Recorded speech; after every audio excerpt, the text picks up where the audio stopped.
नमस्कार दोस्तों, स्वागत है आपका हिंदी नॉवल स्टोरी एक्सप्लेनर में, जहां हर कहानी आपको एक नई दुनिया की झलक दिखाती है। यहां रोमांच, रोमांस और जादू से भरी कहानियां आपका इंतजार कर रही हैं। स्टोरी शुरू करने से पहले सबसे आग्रह है कि वीडियो के नीचे कमेंट सेक्शन को लेफ्ट स्वाइप करने के बाद आपको हाइप वीडियो नाम का फीचर दिखेगा। तो जल्दी से वीडियो को हाइप पॉइंट्स देकर हमारा सहयोग करें ताकि हम आपके लिए और भी नई नई कहानियां ला सकें। और हाँ, वीडियो को लाइक, शेयर और सब्सक्राइब करना बिल्कुल मत भूलिएगा। अध्याय 321। कुछ समय बाद राजेश कपूर ने 3 मछलियां खरीदीं, 2 समुद्री बास और 1 घास काप। जब राजेश कपूर मछली तैयार कर रहे थे तो उन्होंने प्रिया को अपने पास आने का इशारा किया। प्रिया हैरान दिख रही थी। मीरा उसके ठीक बगल में थी। आप मुझे यहाँ आने के लिए क्यों कह रहे हैं? वास्तव में, राजेश कपूर ने मछली की ओर इशारा करते हुए पूछा, इसे सूंघो, क्या इसमें से बदबू आ रही है?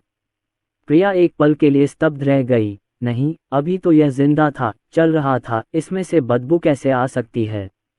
राजेश कपूर बिना कुछ कहे उसकी ओर देखते रहे। प्रिया समझ नहीं पाई कि राजेश कपूर क्या सोच रहे हैं, इसलिए उसने अपना सिर नीचे किया और सूंघने लगी। इसमें बदबू नहीं है, कुछ भी असामान्य नहीं है। क्या मछली की गंध ऐसी ही होती है? राजेश कपूर ने उसकी ओर देखा। प्रिया थोड़ी उलझन में थी और बार बार उसे सूंघ रही थी। कोई बात नहीं, मीरा शर्मा एक बच्चे की तरह खुश थी। प्रिया, अब तुम्हें घिन नहीं आ रही? अब तुम्हें बुरा नहीं लग रहा? प्रिया एक पल के लिए स्तब्ध रह गई। अरे यार, हाँ, अब मुझे घिन नहीं आ रही और मैं अब परेशान भी नहीं हूँ। हे भगवान, मैं ठीक हूँ। हालांकि प्रिया ने फिर भी खुद को जाने नहीं दिया और इसकी पुष्टि फिर से की। चलो, मेरे लिए कुछ साशिमी काट दो और मुझे उसका स्वाद चखाओ। बेहद क्रूर। राजेश कपूर ने पहले ही इसे प्रोसेस कर लिया है और चाकू से पतला टुकड़ा काट लिया है। प्रिया एक क्षण के लिए हिचकिचाई, कुछ निवाले खाए और फिर उल्टी कर दी। कोई बात नहीं, मुझे ये बिल्कुल भी घिनौना नहीं लगता, बल्कि मुझे तो ये स्वादिष्ट भी लगता है। बस इसी तरह प्रिया बिना किसी चेतावनी के अचानक ठीक हो गई। दोपहर में मैंने बहुत सारी अचार वाली मछलियां खाईं, जिनमें मछली का सिर भी शामिल था। खाना खत्म करने के बाद प्रिया ने मीरा शर्मा को गले लगाया और आह भरी। मीरा, मुसीबत में काम आने वाला दोस्त ही सच्चा दोस्त होता है। तुम सचमुच मेरी सबसे अच्छी दोस्त हो। मेरी निस्वार्थ देखभाल के लिए शुक्रिया। प्रिया अब अपने अतीत के बारे में सोचती है। इतना शर्मनाक, इतना अवाक, इतना दिखावटी। मीरा शर्मा को एक प्रकार की खुशी महसूस हुई जो तमाम कठिनाइयों के बाद आई थी। राजेश कपूर ने पहले ही अरुण कुमार को फोन करके उस व्यक्ति को लेने आने को कहा है। अरुण कुमार घबराए हुए मन से जल्दी से घर में दाखिल हुए। प्रिया को मुस्कुराते हुए देखकर मुझे थोड़ी घबराहट हुई। पत्नी, प्रिया मुस्कुराई, तुम यहाँ हो? तुम यहाँ क्या कर रहे हो? अरुण कुमार ने सहजता से कहा, मैं आकर आपसे और बच्चे से मिलूंगा। प्रिया ने उसे खींचा और उत्साहित होकर बोली, मैं तुम्हें बता रही हूँ, मैं अब ठीक हूँ। मैं सामान्य हो गई हूँ। मुझे अब घृणा नहीं होती और मैं अब ऐसा नहीं करूँगी। अरुण कुमार ने सिर हिलाया, यह अच्छा है, यह अच्छा है। फिर उसने बहुत अनिश्चितता से पूछा, सच में? क्या तुम ठीक हो? क्या अब तुम्हें बुरा नहीं लग रहा? प्रिया ने गर्व से कहा, ये सचमुच ठीक हो गया है। मैंने दोपहर के भोजन में अचार वाली मछली और साशिमी के कुछ टुकड़े खाए। प्रिया बदल गई है, लेकिन यादें अब भी बाकी हैं। मैं ये भी जानता हूँ कि इस जनवरी में अरुण कुमार के लिए नाक नाक नहीं है और आंखें आंखें नहीं हैं। उसे अपराध बोध हुआ, लेकिन उसने यह बात नहीं कही। आइए बाद में इसे कार्यों के माध्यम से दिखाएं। अरुण कुमार खुशी से लगभग रोने लगे थे और उसे गोद में लेकर बहुत खुश थे। रात के खाने के बाद परिवार ने खुशी खुशी प्रिया को विदा किया। मीरा शर्मा ने राजेश कपूर को गले लगाया और कहा, पतिदेव, आखिरकार हम सफल हो ही गए। राजेश थोड़ा खुश हुआ और अपनी पत्नी को समझाते हुए बोला, मेरी प्यारी, तुमने इस दौरान बहुत मेहनत की है। मीरा शर्मा ने कहा, पतिदेव, उस समय आपके लिए बच्चों की देखभाल करना बहुत कठिन रहा होगा। वह ऐसे व्यक्ति को मनाने से थक गई है। अनलान की हालत बेहतर हो रही है। पूरा घर धूप और रोशनी से भरा हुआ है तथा वसंत के फूल खिले हुए हैं। प्रिय लियू परिवार अंततः अपनी चिंताओं को दूर कर सकता है। उस दिन कक्षा समूह में तस्वीरें पोस्ट की गईं। बच्चे स्कूल में जो फूल लेकर आए थे उनमें से कुछ अब अंकुरित होने लगे हैं, जबकि कुछ काफी लंबे हो गए हैं। स्कूल शुरू होने के बाद से यह संभवतः पहली बार है जब बच्चों ने अच्छी फसल की खुशी का आनंद लिया है। इसके बाद शिक्षक ली ने समूह में सभी को अट किया। नवंबर में स्कूल छोटी कक्षाओं के लिए शरद ऋतु भ्रमण का आयोजन करेगा। वरिष्ठ और मध्यम वर्ग के लिए शरद ऋतु की सैर समाप्त होने के बाद अब संजय शर्मा की बारी है। शरद ऋतु की सैर नवंबर के आरंभ में निर्धारित है, लेकिन यह मौसम पर निर्भर करता है। मुझे उम्मीद है कि माता पिता पहले से तैयारी कर सकेंगे। इस बार यह शरद ऋतु की सैर थी और कक्षा अध्यापक ही इसकी जिम्मेदारी संभाल रहे थे, इसलिए अभिभावकों को उनके साथ जाने की आवश्यकता नहीं थी। समूह में कई अभिभावकों ने अपनी चिंताएं व्यक्त कीं। शिक्षक ली का उत्तर था, इसीलिए हम छोटी कक्षा के विद्यार्थियों को मध्यम और बड़ी कक्षाओं के साथ बाहर ले जाने के बजाय उन्हें अलग अलग ले जाते हैं। माता पिता कृपया हमारे शिक्षकों पर भरोसा रखें, हम हर बच्चे की अच्छी देखभाल करेंगे। कुछ अभिभावकों ने समूह में अपनी बात रखी। चूंकि आपने अपने बच्चे को एक शिक्षक को सौंपा है, इसलिए आपको शिक्षक पर भरोसा करना चाहिए। हालांकि राजेश और मीरा शर्मा थोड़े चिंतित थे, लेकिन उन्हें भी शिक्षक पर विश्वास था। यह इंतजार नवंबर के मध्य तक चला। शिक्षक ली ने समूह में कहा, कक्षा कल शरद ऋतु की सैर का आयोजन कर रही है। कृपया कल सुबह 8 बजे परिसर में एकत्रित हों और अपनी स्कूल यूनिफॉर्म पहनें। जब माता पिता अपने बच्चों के लिए भोजन और पानी तैयार करते हैं तो बहुत अधिक तैयारी न करें, क्योंकि बच्चों के लिए इसे उठाना थकाने वाला होगा। स्पोर्ट्स शूज न पहने, ये बच्चे के लिए सुविधाजनक नहीं है। हम शाम को लगभग 5 बजे स्कूल लौटेंगे। माता पिता कृपया अपने बच्चों को लेने जरूर आएं। जैसे ही बच्चे बस में चढ़े, वे राजेश को शरद ऋतु की सैर के बारे में बताने के लिए दौड़े। हर कोई बहुत उत्साहित था। राजेश कपूर मुस्कुराए और बोले, सच में पूरी क्लास जा रही है। बच्चों ने सिर हिलाया, लेकिन वे इस बात से दुखी भी थे कि उनके माता पिता नहीं जा सके। राजेश गाड़ी चलाते हुए बच्चों को दिलासा दे रहा था, आपकी शरद ऋतु की सैर समाप्त होने के बाद आइए हम परिवार के साथ एक और शरद ऋतु की सैर पर चलें, ठीक है? बच्चे फिर से खुश हैं। घर लौटने के बाद राजेश कपूर ने उन्हें निर्देश दिए, पहले अपना स्कूल बैग रख दो, फिर जाकर हाथ धो लो। गर्म पानी का इस्तेमाल करो, ठीक है? हर बार जब वह स्कूल से घर आता तो राजेश उसे यह बात बताता। एक बार जब बच्चे इसके आदी हो जाएंगे तो उसे और अधिक परेशान नहीं होना पड़ेगा, ताकि शिशुओं के लिए हाथ धोना आसान हो सके। राजेश कपूर ने बाथरूम में विशेष रूप से सिंक लगवाया। जब बच्चे हाथ धोकर बाहर आ गए तो रसोई में व्यस्त राजेश ने कहा, ये कुछ कुकीज़ हैं जो पिताजी ने बनाई हैं, पेट भरने के लिए कुछ खा लो। बच्चे बहुत अच्छे व्यवहार वाले थे और उन्होंने कहा धन्यवाद। मांगने के लिए मुंह खोलना और धन्यवाद देने के लिए मुंह बंद करना लगभग उनका आदर्श वाक्य बन गया है। थोड़ी देर बाद मीरा शर्मा वापस आ गईं, इसे सूंघते हुए, हनी, इसकी खुशबू बहुत अच्छी है। रसोई घर में आकर मीरा शर्मा ने देखा कि क्या वहाँ कुछ है जिसे वह चुरा सकती है। राजेश कपूर ने प्लेट में रखे मीठे और खट्टे चिकन टेंडरलॉइन की ओर इशारा किया।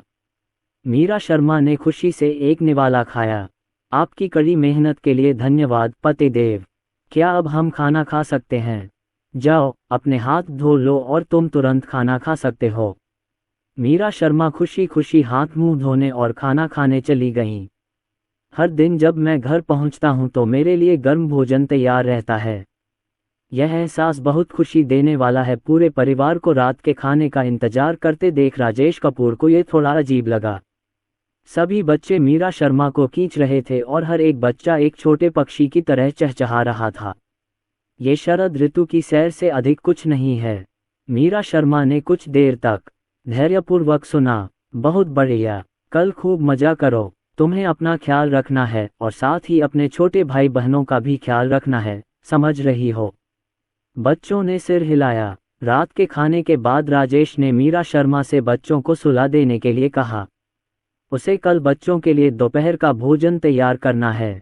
कम मात्रा में भोजन तैयार करें, लेकिन इतना भी कि बच्चे पूरा भोजन खा सकें। हमें कोई रास्ता ढूंढना होगा।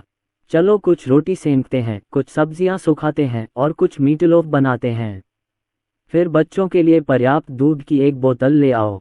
वैसे विहू और अवी दोनों ही खाने के शौकीन हैं और तनु भी खूब खाती है। और अधिक करना होगा। अगले दिन राजेश कपूर 6 बजे उठे। बच्चों के लिए कुछ रोटी पकाए। क्योंकि यह हल्का है, इसे एक छोटे बैग में पैक किया जा सकता है। इसमें 40 से अधिक टुकड़े हैं, जो आपके बच्चे के लिए एक बार में एक खाने के लिए पर्याप्त हैं। इसके अलावा उन्होंने सूखे बैंगनी शकरकंद और सूखे गाजर के 2 टुकड़े भी पैक किए। मैंने चिकन राइस बॉलर्स भी बनाए और उन्हें टिन फॉइल में लपेटा। अंततः हमने कमरे के तापमान पर ताज़ा दूध मंगवाया जो उन्होंने मंगवाया था।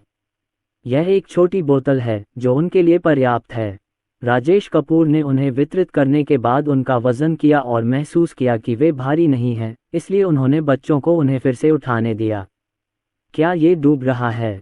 बच्चों ने अपना सिर हिलाया। अभी अधिक ताकतवर है, इसलिए उसके बैग में दूध की एक अतिरिक्त बोतल है। रिया की भूख कम है और ताकत भी कम है, इसलिए राजेश कपूर ने उसे विशेष रूप से कहा कि जब खाने का समय हो तो उसे दूसरों के स्कूल बैग में रखा खाना खा लेना चाहिए। रिया एक समझदार और आज्ञाकारी बच्ची है। इसके बाद दंपति बच्चों को स्कूल ले गए। यहाँ 4 छोटी कक्षाएं हैं, प्रत्येक में लगभग 30 छात्र हैं। उनमें से सबसे अधिक ध्यान आकर्षित करने वाला बच्चा वह था जिसके हाथ में भारी भरकम स्कूल बैग और खाना था। अंत में शिक्षक ली ने दूसरे पक्ष के साथ संवाद किया और राशि को हटाने और कम करने के बाद बच्चे को राहत महसूस हुई। मीरा शर्मा ने अपनी बेटी के कपड़े छांटते हुए कहा, अपना ख्याल रखना। माँ तुम्हारे वापस आने का इंतजार कर रही होंगी। एकत्र होने के बाद बच्चे कार में बैठकर चले गए। क्या आपको लगता है कि अगर आपका बच्चा दोपहर के भोजन के लिए वापस नहीं आता है तो ये ठीक है? घर में बच्चों का कमरा अभी भी सजाए जाने का इंतजार कर रहा है। चूंकि प्रिया घर पर थी, इसलिए कोई निर्माण कार्य शुरू नहीं हुआ। उसके जाने के बाद हमने निर्माण कार्य जारी रखा। वे सभी बॉस कपूर के आदमी हैं और उन सभी ने राजेश के लिए काम किया है। श्रमिक घर की मरम्मत के लिए तब आते हैं जब बच्चे सो जाते हैं या दोपहर में स्कूल चले जाते हैं।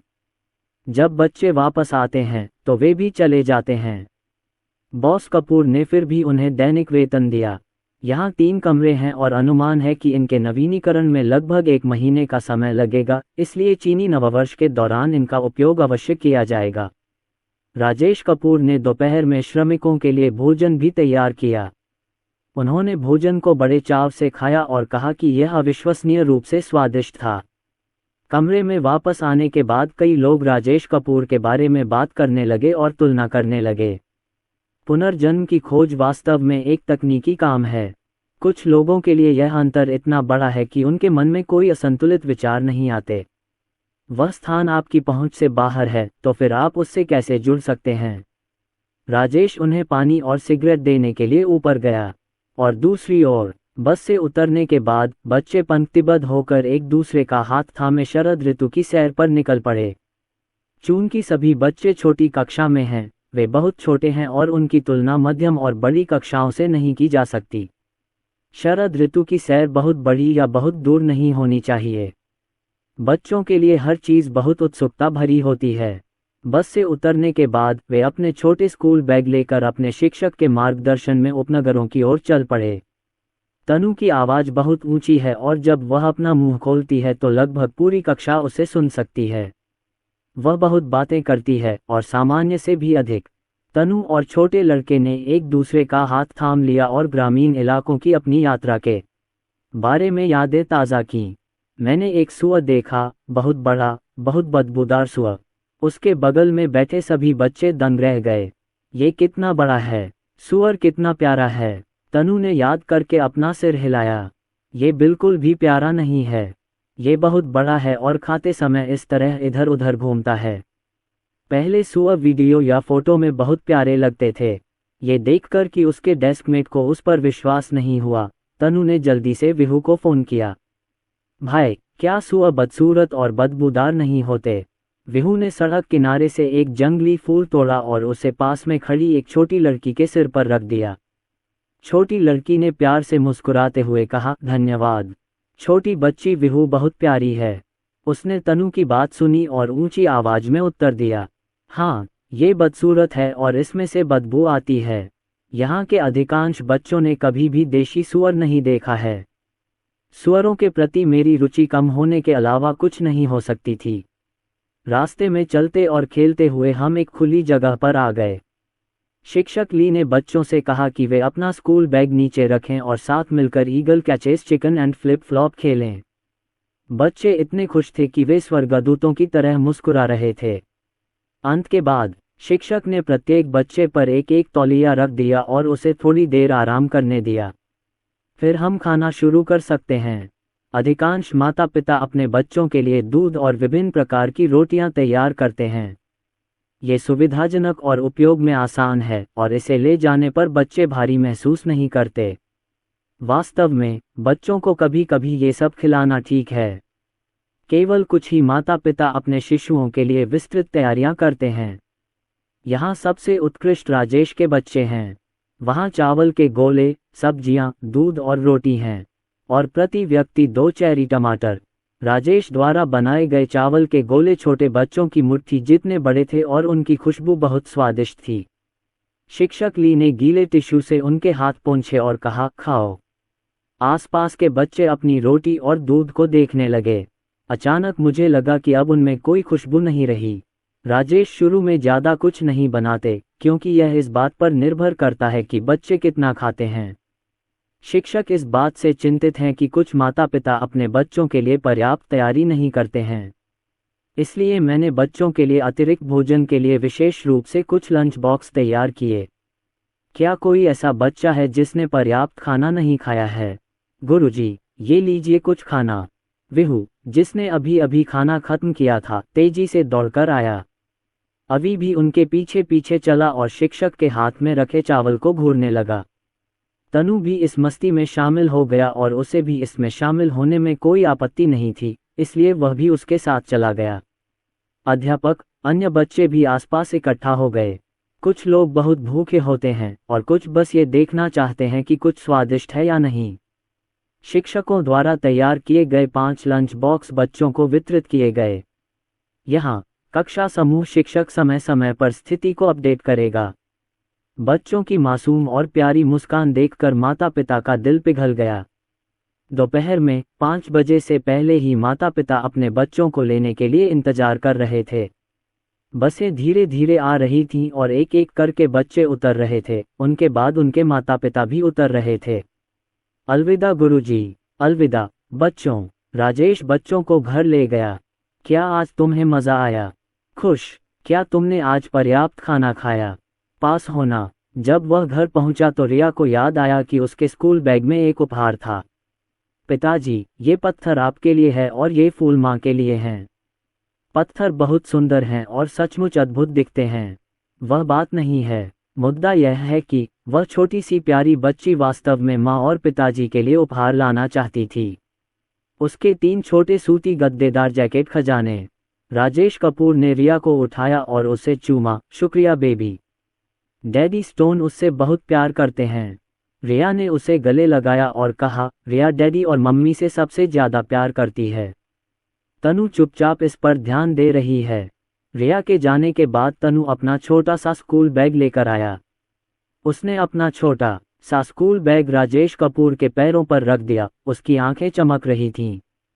राजेश ये तो नहीं कह सकते कि वे हर बच्चे को करीब से जानते हैं, लेकिन वे ये गारंटी दे सकते हैं कि वे उन्हें सबसे अच्छी तरह समझते हैं।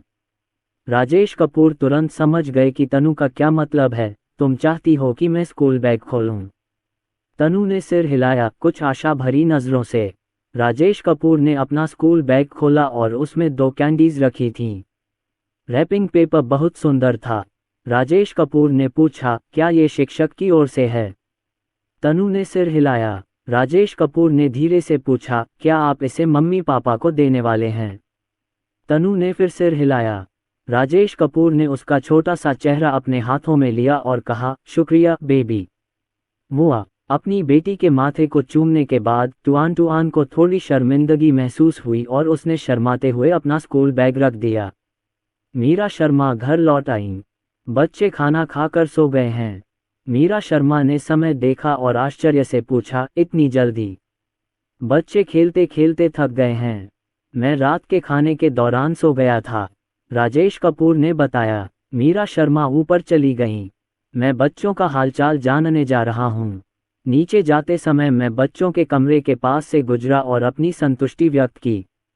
बैठने के बाद मीरा शर्मा ने अपने सामने तनु और रिया के लिए रखे उपहार देखे। यह क्या है? राजेश ने मुस्कुराते हुए कहा, अंदाजा लगाओ क्या? मीरा शर्मा एक पल के लिए हैरान हुई, फिर एक पल के लिए सोचा, क्या बच्चों ने तुम्हें ये दिया है? राजेश कपूर ने फिर पूछा, तो बताओ ये तुम्हें किसने दिया? मीरा शर्मा ने कैंडी को देखा और विश्लेषण किया, अवि और विहू दोनों खाने के शौकीन हैं। वे कैंडी नहीं रख सकते। ये दोनों या तो दूसरे या तीसरे खजाने हैं। मीरा शर्मा ने एक नज़र डाली और कहा, ये फूल और पत्थर। क्या फूल रिया ने भेजे थे? क्या पत्थर अवि ने भेजा था? राजेश कपूर बैठ गए और बोले, तांग ने आधा अनुमान सही लगाया, लेकिन बाकी गलत था।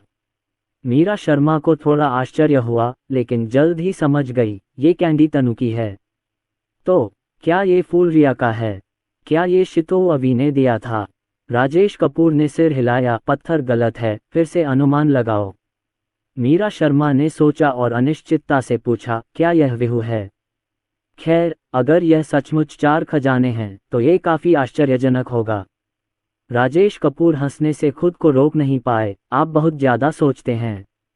मीरा शर्मा, अंततः मीरा शर्मा ने अनुमान लगाया कि यह रिया थी। कुआं, वह कितना प्यारा है। खाने के बाद मीरा शर्मा ने बच्चों के खेलने के स्थान को साफ किया। प्रिय, बच्चे का स्कूल बैग देखो और देखो कि तौलिया और पैंट गायब तो नहीं हैं। ठीक है। मीरा शर्मा ने एक एक करके बच्चों के स्कूल बैग की जांच की।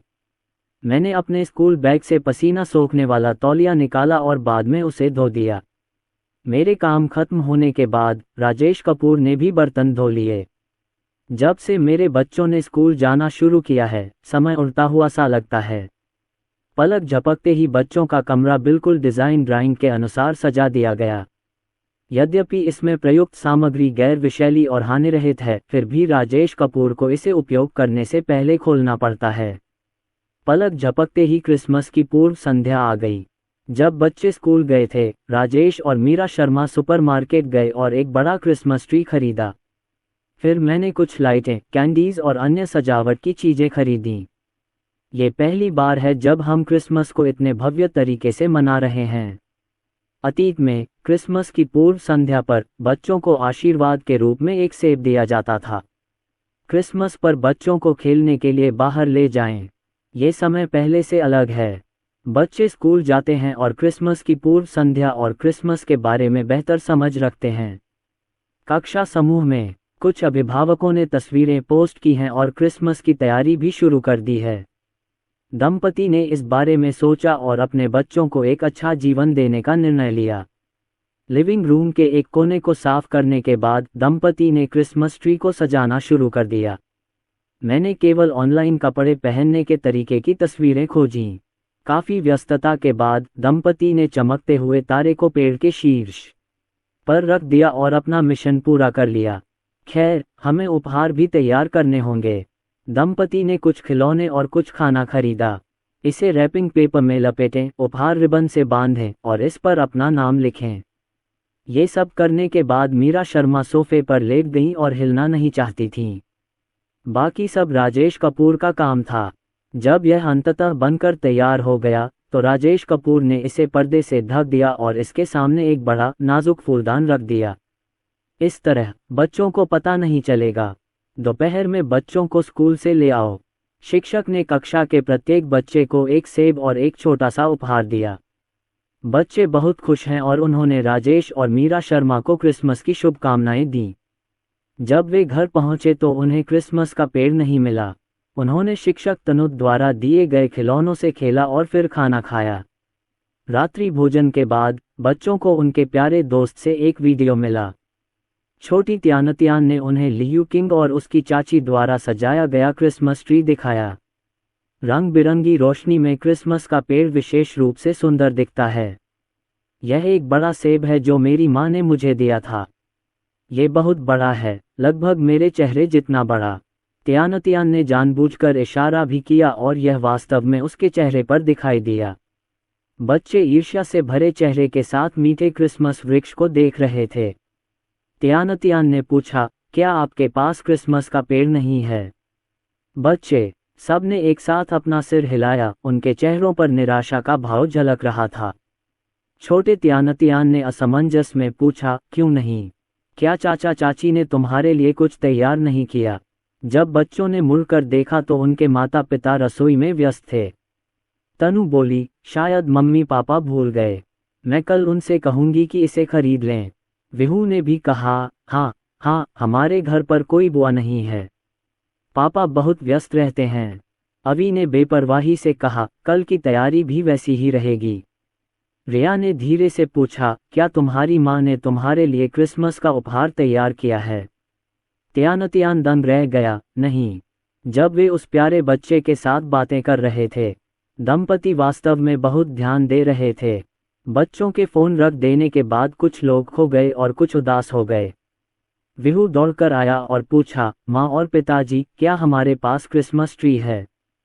तनु ने दौड़कर कहा, त्यानतियान की मम्मी ने उसके लिए एक सुंदर क्रिसमस ट्री तैयार किया है, जिस पर लाइटें लगी हैं। अवी ने उत्सुकता से पूछा, क्या हम क्रिसमस ट्री तैयार कर सकते हैं? रिया ने राजेश कपूर के पैरों को गले लगाया और कहा, कल की तैयारी के लिए अभी भी समय है। कल क्रिसमस है। राजेश और मीरा शर्मा ने इस सवाल का सीधा जवाब नहीं दिया। तुम लोग पहले स्नान क्यों नहीं कर लेते? तुम्हारे नहाने के बाद पिताजी इस प्रश्न का उत्तर देंगे। बच्चे थोड़े दुखी थे, वे केवल सुंदर क्रिसमस वृक्ष और उपहारों के बारे में ही सोच रहे थे। ओह, और सेब! मीरा शर्मा तनु और रिया को नहलाती हैं। राजेश अवी और विहू को धोता है। मुंबई में शाम 6 बजे के आसपास अंधेरा हो जाता है। जब तक बच्चे स्नान से बाहर आए, तब तक अंधेरा हो चुका था। राजेश कपूर ने मीरा शर्मा को आंख मारी। मीरा शर्मा बच्चों को बेडरूम में ले गईं और बोलीं, चलो मम्मी तुम्हारे बाल सुखा देंगी। राजेश ने कहा, पिताजी बाथरूम साफ करने जा रहे हैं। सभी बच्चों ने कहा, ओह। राजेश कपूर ने जल्दी से बाथरूम साफ किया और फर्श पर लगे पानी के दाग सुखा दिए। लिविंग रूम में जाए और बच्चों के लिए कोई सरप्राइज तैयार कीजिए। राजेश कपूर सीढ़ियों के प्रवेश द्वार पर चिल्लाया, ठीक है। मीरा शर्मा ने जवाब दिया, मुझे पता है। तनु के घुंघराले बालों को उड़ाने के बाद मीरा शर्मा ने मुस्कुराते हुए कहा, ठीक है, नीचे जाओ, वहाँ एक आश्चर्य है। बच्चों ने तुरंत प्रतिक्रिया व्यक्त की और चीखते हुए नीचे की ओर भागे। रैम्बो उसके पीछे पीछे आ रहा था। मिट्ठू बिस्तर पर लेटा हुआ था और जम्हाई लेकर यह दर्शा रहा था कि वह हिलना नहीं चाहता। मीरा शर्मा उसे नीचे ले गईं और बोली, धीरे धीरे भागो, ध्यान रखना कि गिर न जाओ। आधे रास्ते में मुझे बच्चों की चीखें सुनाई दीं। आह, क्रिसमस ट्री, कितना सुंदर क्रिसमस ट्री है, कितना सुंदर उपहार हैं। मैं त्यानतियान को एक वीडियो भेजने जा रहा हूं ताकि वह हमारा क्रिसमस ट्री भी देख सके। माँ और पिताजी झूठ बोल रहे हैं। वास्तव में एक क्रिसमस ट्री है। पिताजी, रिया आपको और माँ को सबसे अधिक प्यार करती है। मीरा शर्मा मिट्ठू को लेकर नीचे आईं। जब घर में रोशनी मंद हो जाती है तो क्रिसमस ट्री पर रोशनी अत्यंत आकर्षक और सुंदर दिखाई देती है। तनु ने तुरंत वीडियो त्यानतियान को भेज दिया। जैसे ही वीडियो सामने आया, तनु जोर से चिल्लाए, त्यानतियान, देखो, हमारे पास भी एक क्रिसमस ट्री है और ये तुम्हारे से भी बड़ा है। विहू पास आया और मुस्कुराया, और भी बहुत सारे उपहार हैं।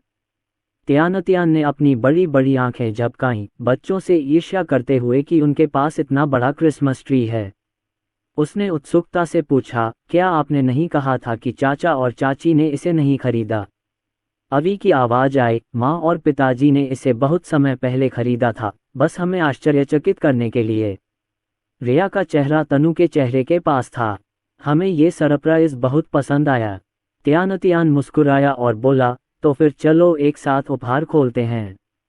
तनु ने खुशी से जवाब दिया, ठीक है।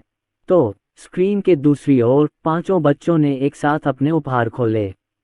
राजेश और मीरा शर्मा ने बच्चों के लिए बहुत सारे उपहार तैयार किए। वहाँ कपड़े, राजकुमारी के मुकुट, सेब, खिलौने, चित्र पुस्तकें आदि हैं। हर बार जब वे कोई उपहार खोलते तो पांचों बच्चे उस पर चर्चा करते। राजेश कपूर ने मीरा शर्मा को गले लगाया और ये दृश्य देखकर मुस्कुराए बिना नहीं रह सके।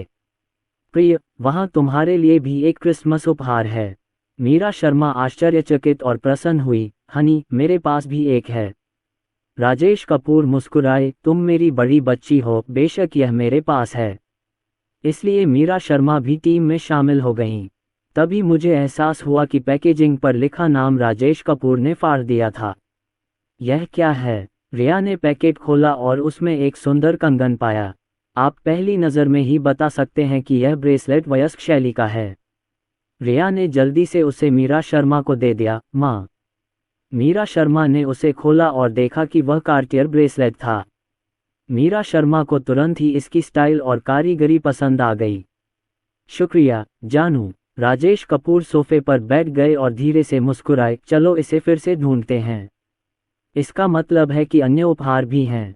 मीरा शर्मा ने बहुत समय से उपहार खोलकर इस तरह का आश्चर्य अनुभव नहीं किया था। चारों बच्चे और मीरा शर्मा उपहारों को खोल रहे थे। मीरा शर्मा इस बार भाग्यशाली रहीं और उन्होंने अपना दूसरा उपहार खोला। ये लटकन डिज़ाइन के साथ सजावटी बालियों की एक जोड़ी है, बहुत सुंदर। मीरा शर्मा के कान बहुत नाजुक हैं और वे केवल शुद्ध चांदी और सोने की बालियां ही पहन सकती हैं। धन्यवाद पति। बच्चों ने राजेश को घेर लिया और उससे तरह तरह की मीठी बातें कहने लगे। पापा, उपहार के लिए धन्यवाद। विहू आपको सबसे ज्यादा प्यार करता है। पिताजी, मैं आपसे बहुत प्यार करता हूँ। राजेश कपूर मुस्कुराए और बोले, ये उपहार भी तुम्हारी माँ ने तुम्हारे लिए तैयार किए हैं। बच्चे पलटे और मीरा शर्मा की विभिन्न तरीकों से प्रशंसा करने लगे। लियू किंग, जो अभी भी वीडियो के दूसरी तरफ थे, ने मुट्ठी भर कुत्ते का खाना खा लिया और उन्हें बहुत जलन हुई। शाम को मीरा शर्मा ने अपना उपहार प्रस्तुत किया। मैंने एक अपवाद बनाया और राजेश के लिए विशेष सेवा प्रदान की। राजेश ने बहुत संतोष व्यक्त किया। प्रिया और अरुण कुमार की शादी की योजना 2 महीने तक गहनता से बनाई गई थी। यह 1 जनवरी के लिए निर्धारित है। ये होटल जिंगहाओ इंटरनेशनल में स्थित है, जो राजेश का स्वामित्व वाला होटल है। यद्यपि जिंगहाओ इंटरनेशनल को 3 सितारा होटल का दर्जा प्राप्त है, लेकिन इसकी सहायक सुविधाएं 4 सितारा होटलों के करीब हैं।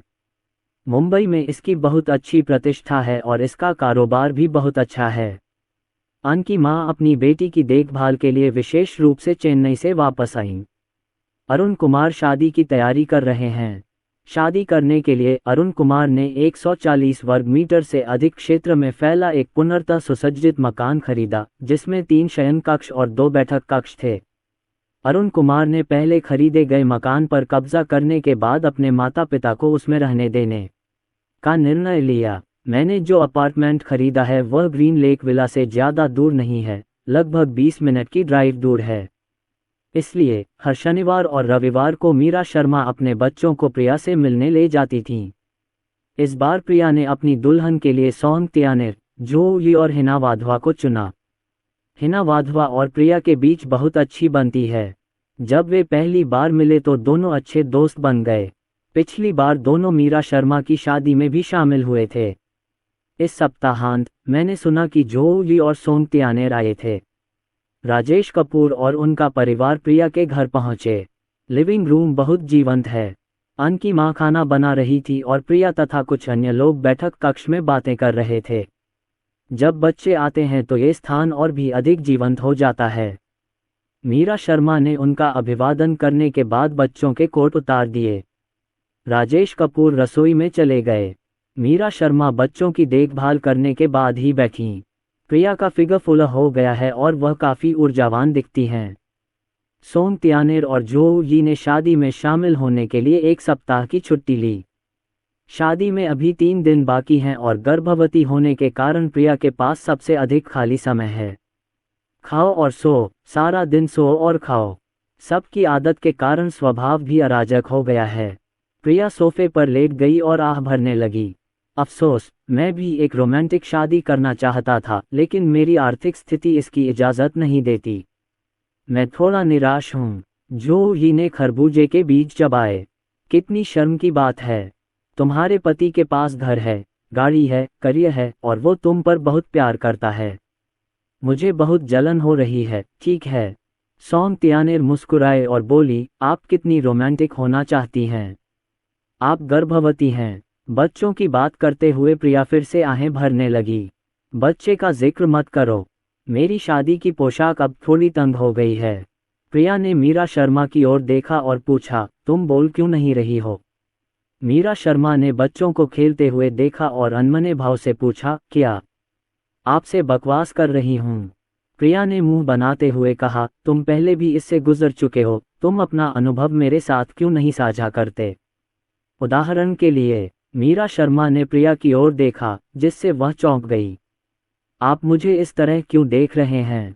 मीरा शर्मा ने धीरे से कहा, मैं जानती हूँ तुम क्या पूछना चाहते हो, चुप रहो। प्रिया हैरान हुई, तो फिर मुझे क्या पूछना चाहिए। मीरा शर्मा इतनी आलसी थी कि उन्होंने उस पर ध्यान नहीं दिया और उठकर रसोई में चली गईं। प्रिया ने अपने होंठ भींचे और आह भरते हुए कहा, ओह, जब मैं शादी के बारे में सोचती हूँ तो मुझे इतना अजीब क्यों लगता है। जो खड़ा हुआ और बोला, मैं जाकर देखता हूँ कि आंटी का काम हो गया है या नहीं। प्रिया ने मन ही मन सोचा, क्या मैं शादी नहीं कर सकती। क्या अब पछताने में बहुत देर हो चुकी है। सौंतियानेर भी उठकर रसोई में चला गया, मैं भी जाकर देखता हूँ। जब प्रिया को पता चला कि क्या हो रहा है, तब तक सभी लोग वहां से जा चुके थे। अरे, क्या वे सबसे अच्छे दोस्त हैं। वह तो उससे नफरत करता है। इस बार विहू फूलों वाली लड़की थी और पिछली बार उसने छोटा सूट पहना हुआ था। कपड़ा पतला है, इसलिए अंदर अधिक कपड़े पहने। अन की माँ और राजेश कपूर दोनों ही स्तब्ध रह गए। अन की माँ ने पूछा, तुम लोग बाहर इंतजार क्यों नहीं करते। खाना जल्द ही तैयार हो जाएगा।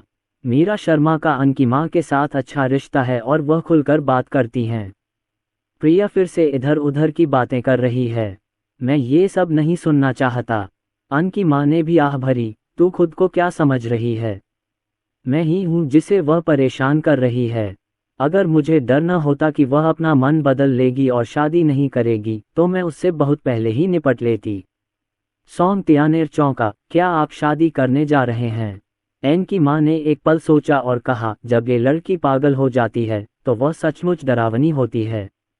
सब लोग। मीरा शर्मा ने एक क्षण सोचा और बोली, मुझे जाकर उसकी बकवास सुननी चाहिए। जब मैं मुड़ा तो देखा कि प्रिया दरवाजे पर खड़ी है और मुंह बनाकर पूछ रही है, माँ, मिस्टर कपूर, क्या आप तैयार हैं। मुझे भूख लगी है, बहुत बेरहम लग रहा है। मीरा शर्मा ने प्रिया का हाथ पकड़ लिया और बोली, नहीं, एक मिनट रुको। खाने की मेज पर खाना खाते समय प्रिया को बहुत अधिक खाने का पछतावा हुआ। सब लोग। क्या सभी गर्भवती महिलाएं बातूनी हो जाती हैं। ये औरत बहुत ज्यादा बोलती है। मैं सच में इसका मुंह बंद करना चाहता हूँ। रात के खाने के बाद प्रिया सोना चाहती थी। मीरा शर्मा उसे टहलने के लिए नीचे ले गई और प्रिया ने शरारत से व्यवहार किया। मीरा, मैं नहीं जाना चाहता। मम्म। मीरा शर्मा ने उसकी बात अनसुनी कर दी, अपने जूते बदले और प्रिया के साथ चली गई। जैसे ही प्रिया चली गई, अन की माँ ने एक असली माँ की तरह अपनी नाराजगी व्यक्त की। अंततः चला गया। आखिरकार मुझे थोड़ी शांति और सुकून मिल सकता है। शादी 1 जनवरी को होनी तय है। ग्रीन लेक विला स्वाभाविक रूप से प्रिया का अस्थायी घर बन गया। अरुण कुमार का बेड़ा लोगों को लेने और उन्हें उनके नए घरों तक पहुंचाने के लिए यहाँ है। दुल्हन की सहेलियां सुश्री हिना वाधवा, जोई और सौंतियानेर अगली सुबह यहाँ आएंगी। मीरा शर्मा और प्रिया मास्टर बेडरूम में सोती थीं। राजेश और रिया एक ही कमरे में सोते हैं। प्रिया ने पीछे मुड़कर देखा, वह उत्साहित और घबराई हुई थी और मीरा शर्मा को बात करने के लिए अपनी ओर खींचा। राजेश के साथ रहने के बाद मीरा शर्मा समय पर सोने चली जाती है। मैं कुछ देर तक प्रिया से बात करता रहा, लेकिन मैं अब और नहीं रुक सका। प्रिया, कल तुम्हारी शादी है। अगर तुम एक खूबसूरत दुल्हन बनना चाहती हो तो थोड़ी नींद ले लो। प्रिया सिहर उठी और जल्दी से अपनी आंखें बंद कर लीं। अरे, मैं कल सबसे सुंदर बनना चाहता हूँ। अगले दिन मेकअप टीम 5 बजे पहुंची। मैं 7 बजे तक तीनों ब्राइड्समेड्स और दुल्हन के मेकअप और स्टाइलिंग में व्यस्त थी। प्रिया कुर्सी पर बैठे बैठे सो गई और मेकअप आर्टिस्ट उसके चेहरे पर काम करता रहा। जब वह लगभग सो गई, तब तक उसका दुल्हन वाला मेकअप हो चुका था। आईने में खुद को करीब से देखने के बाद भी प्रिया बहुत संतुष्ट थी। अपने बगल में मीरा शर्मा को देखकर उसे अचानक थोड़ा अफसोस हुआ। मैं चाहती थी कि तुम मेरी दुल्हन बनो, लेकिन तुम तो शादीशुदा हो।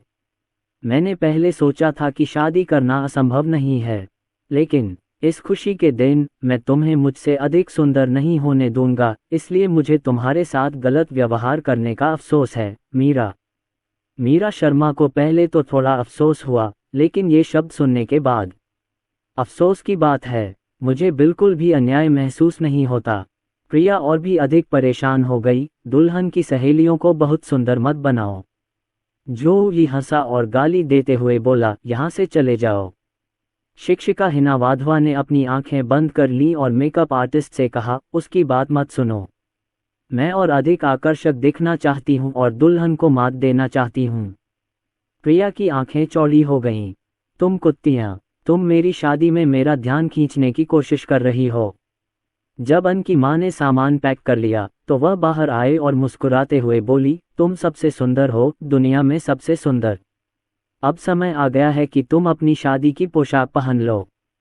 प्रिया गुनगुनाते और कराहते हुए अपनी शादी की पोशाक पहनने चली गई। शादी की पोशाक सुंदर है। इसने उसके थोड़े से उभरे हुए पेट को पूरी तरह से ढक लिया और गर्भावस्था का कोई संकेत नहीं था। कपड़े बदलने के बाद प्रिया बिस्तर पर बैठ गई और दुल्हन को लेने के लिए बारात लेकर आने वाले अरुण कुमार का इंतजार करने लगी। विला को बहुत उत्सवपूर्ण ढंग से सजाया गया है और मास्टर बेडरूम को शादी के कमरे की तरह सजाया गया है। बच्चों को छोटे राजकुमारों और राजकुमारियों की तरह तैयार किया गया था। प्यारे लोग लोगों का दिल पिघला सकते हैं। जैसे ही मैं अंदर आया और दुल्हन प्रिया को देखा, सभी के मुंह से मीठी मीठी बातें निकलने लगीं। प्रिया ने आनंद लेते हुए उन्हें लाल लिफाफे दिए। इनके माता पिता की आंखें आंसुओं से भर आई जब उन्होंने अपनी बेटी को शादी का जोड़ा पहने और शादी का इंतजार करते देखा। फादर एन का गला भर आया और उन्होंने कहा, ऐसे खुशी के दिन हम क्या कर रहे हैं। अन की मां मन ही मन हंसी, तुमने उससे ऐसा कहने की हिम्मत कैसे की। राजेश अब अरुण कुमार की पुरुष टीम में है और मीरा शर्मा को संदेश भेज रहा है। 5 मिनट बचे हैं, मीरा शर्मा ने जल्दी से कहा। हम 5 मिनट में वहां पहुंच जाएंगे, तैयार हो जाओ। प्रिया ने गहरी सांस ली और जल्दी से बैठ गई। अब बारी है दुल्हन की सहेलियों की। मीरा शर्मा बच्चों को लेकर आई और उन्हें दिलचस्पी से देखने लगीं। थोड़ी देर बाद अरुण कुमार सूट और टाई पहने हुए आए। उनके साथ 3 दूल्हे भी थे जिन्हें मीरा शर्मा ने पहले कभी नहीं देखा था। राजेश कपूर उन्हें जानते हैं, लेकिन वे एक दूसरे से परिचित नहीं हैं। दुल्हन की सहेलियों ने हर स्तर की जांच की। सबसे पहले सोन त्यानेर का इंटरव्यू लिया गया। उन्होंने मुस्कुराते हुए पूछा, क्या आपने लाल लिफाफे तैयार कर लिए हैं। उसके पीछे बैठे बेस्टमैन ने एक लाल लिफाफा निकाला और कहा, सब कुछ तैयार है। लाल लिफाफों की संख्या 999 है। प्रत्येक गलत प्रश्न के लिए आपको एक लाल लिफाफा मिलेगा। प्रथम स्तर में कुल 10 प्रश्न हैं। सोन त्यानेर मुस्कुराए और बोले, सच कहूं तो उत्तर पहले से ही लिखा हुआ है। हम सभी युवा हैं, हमें सैन्य नैतिकता का सम्मान करना चाहिए और लोगों को लूटना नहीं चाहिए। अरुण कुमार मुस्कुराए और बोले, नहीं। सोन त्यानेर ने सिर हिलाया, ठीक है। पहला सवाल, प्रिया की राशि क्या है। मिथुन राशि। प्रिया को कौन सा रंग पसंद है। ढेर सारे। सोन त्यानेर ने अपने होंठ भींचे और मुस्कुराए, गलत जवाब, उसे रंगीन काला रंग पसंद है। अरुण कुमार, उसके पीछे बैठे बेस्टमैन ने एक लाल लिफाफा दिया। चौथा सवाल यह है कि प्रिया का पसंदीदा पुरुष फिल्म स्टार कौन है। छोटा लियो। पांचवा प्रश्न। इस स्तर के ज्यादातर प्रश्न आसान थे। काले रंग वाले प्रश्न को छोड़कर अरुण कुमार ने बाकी सभी प्रश्नों के सही उत्तर दिए। कुछ कदम आगे बढ़ने के बाद दूसरे स्तर पर शिक्षिका हिना वाधवा हैं। क्या आपने इस स्तर के लिए लाल लिफाफे तैयार कर लिए हैं। दूल्हे ने लाल लिफाफे निकाले, जिनमें से प्रत्येक में 9999 लिखा था। इस बार लाल लिफाफे बड़े और मोटे थे। हिना वाधवा ने संतोष से मुस्कुराते हुए कहा, कृपया प्रश्न सुनें। पहला प्रश्न, आपकी और प्रिया की मुलाकात किस वर्ष और किस महीने में हुई थी। शुरुआत में ये बहुत कठिन था, लेकिन अरुण कुमार अच्छी तरह तैयार थे। इस प्रश्न का बिल्कुल सही उत्तर दूसरा सवाल, आपकी पूर्व प्रेमिका का नाम क्या है? अरुण कुमार ने तुरंत कहा, मेरी कोई पूर्व प्रेमिका नहीं है। हिना वाधवा ने अपना सिर हिलाया, तुमने किया है? अरुण कुमार दंग रह गए, मैंने सचमुच ऐसा नहीं किया। हिना वाधवा ने उन्हें याद दिलाया, इसके बारे में सोचो। अरुण कुमार ने इस बारे में सोचा और निश्चयपूर्वक कहा, मैं नहीं जानता। हिना वाधवा ने अपनी भौहें उठाईं और कहा, बधाई हो, जवाब सही है। अरुण कुमार, उसे लगा कि यह झूठ है। तीसरा प्रश्न फ्रेंच में है। आप स्वयं प्रश्न पढ़ सकते हैं। मुझे भी वह समझ नहीं आया। अरुण कुमार, ये स्पष्ट रूप से पैसा देने जैसा है। अरुण कुमार ने लाल लिफाफा दिया। कुल मिलाकर प्रिया अभी भी उसके प्रति सहानुभूति रखती थी और दूसरे राउंड में उसे छूट मिलने के स्पष्ट संकेत थे। तीसरा स्तर जो यी है। जो यी ने हंसते हुए पूछा, क्या आप तैयार हैं? लाल लिफाफों का ये दौर 99,999 का है और इसे मौके पर ही स्थानांतरित कर दिया जाएगा। पहला सवाल, बच्चों का जन्मदिन कब है? 8 अगस्त। दूसरा प्रश्न, श्री कपूर का पसंदीदा भोजन क्या है? अरुण कुमार ने राजेश से पूछा, भाई तुम्हारा पसंदीदा खाना क्या है? राजेश कपूर ने कभी नहीं सोचा था कि उनके पास करने के लिए कुछ होगा। वह एक क्षण के लिए स्तब्ध रह गया। मेरा कोई विशेष पसंदीदा भोजन नहीं है। जो यी ने अर्थपूर्ण ढंग से कहा, नहीं, आपको भी यही खाना पसंद है। अरुण कुमार ने उसकी ओर देखा। राजेश कपूर ने एक क्षण सोचा, पत्नी। अरुण कुमार, राजेश कपूर ने शांति से पूछा, क्या यही समस्या है? अरुण कुमार ने जो यी की ओर देखा। जो यी ने थोड़ा मुस्कुराते हुए कहा, बधाई हो, उत्तर सही है। तीसरा सवाल है, सबसे अच्छा ड्राइवर कौन है? ए. मीरा शर्मा, बी. प्रिया, सी. राजेश कपूर, डी. अरुण कुमार। अरुण कुमार ने पिछले अनुभवों से सीखा था और महसूस किया था कि यह समस्या कोई सरल नहीं थी। न तो मीरा शर्मा और न ही मैं उस तरह के लोग हैं। तब आप बी और सी में से केवल एक को ही चुन सकते हैं। अंत में अरुण कुमार ने बी. प्रिया को चुना। जो यी ने पूछा, क्या तुम्हें यकीन है? अरुण कुमार ने सिर हिलाया। गलत जवाब। राजेश कपूर को लगा कि उन्हें फंसाया गया है। चूंकि हम शादीशुदा हैं, इसका मतलब यह है कि ये दंपति की साझा संपत्ति है, लेकिन प्रिया ने फिर भी इसे जाने दिया। अंततः बेडरूम में पहुंचकर प्रिया ने अरुण कुमार की ओर देखकर शर्माते हुए मुस्कुराई, जो सूट पहने हुए थे। मुझे हमेशा लगता है कि आज यह आदमी विशेष रूप से सुंदर है। अरुण कुमार तो अपने सामने दुल्हन को देखकर दंग रह गए। वह उनकी दुल्हन थी। मीरा शर्मा ने ताली बजाई, दूल्हे, होश में आओ। अरुण कुमार थोड़ा शर्मिंदा हुआ, लेकिन प्रिया को अंदर ही अंदर अच्छा महसूस हो रहा था। मीरा शर्मा ने मेज पर रखे 3 कपों की ओर इशारा किया। कोई पेय पदार्थ उठाओ और उसे पी लो। अरुण कुमार ने पूछा, वे क्या हैं? मीरा शर्मा मुस्कुराईं और बोली, 1 कप सिरका, 1 कप सोया सॉस और 1 कप सरसों का पानी। ये सभी चीजें जीवन के लिए खतरा हैं। अरुण कुमार ने बिना किसी हिचकिचाहट के बीच का रास्ता चुना।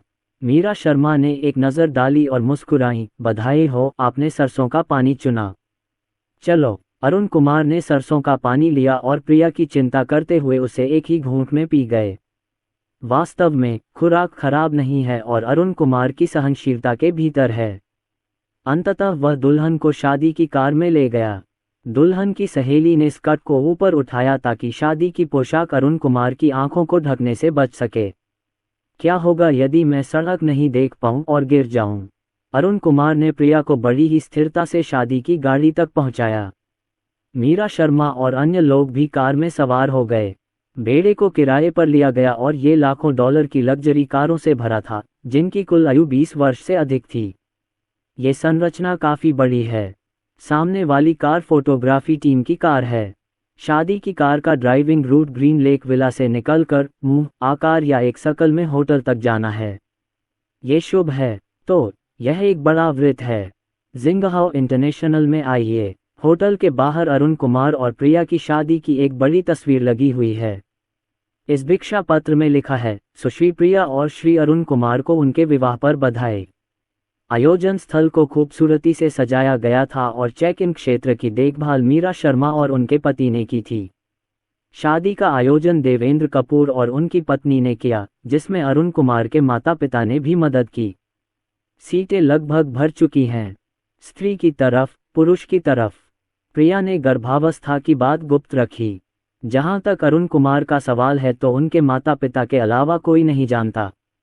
इसके बाद मीरा शर्मा के पास करने को कुछ नहीं था, इसलिए वह राजेश कपूर के साथ बैठ गईं और बच्चों को खाना खिलाने ले गईं। विवाह समारोह हमेशा एक शुभ अंक से शुरू होता है। अरुण कुमार ने समय 12:08 निर्धारित किया। कार्यक्रम स्थल पर स्पष्ट संगीत बज रहा था। विशाल प्रोजेक्शन स्क्रीन पर नवविवाहित जोड़े की शादी की तस्वीरें दिखाई जा रही हैं। जो ये जल्दी से आया, छोटे फूल बिखेरने वाले लड़कों, जल्दी आओ। राजेश कपूर और मीरा शर्मा ने बच्चों का हाथ पकड़ा और दूसरे निजी कमरे में चले गए। मेकअप आर्टिस्ट प्रिया का मेकअप कर रही थी और वह थोड़ी घबराई हुई थी। कर्मचारियों ने बच्चों को फूलों की टोकरियां दीं। अभी मुख्य फूल लड़की के रूप में आगे चल रही थी। अपने पहले अनुभव के बाद इस बार उनके लिए कुछ भी नहीं था। अंदर शादी की बारात की आवाज आई तो प्रिया और भी घबरा गई। दुल्हन की सहेलियों ने उसे सांत्वना दी और मीरा शर्मा ने भी उसे सांत्वना दी। पिता अन ने उसे सांत्वना दी।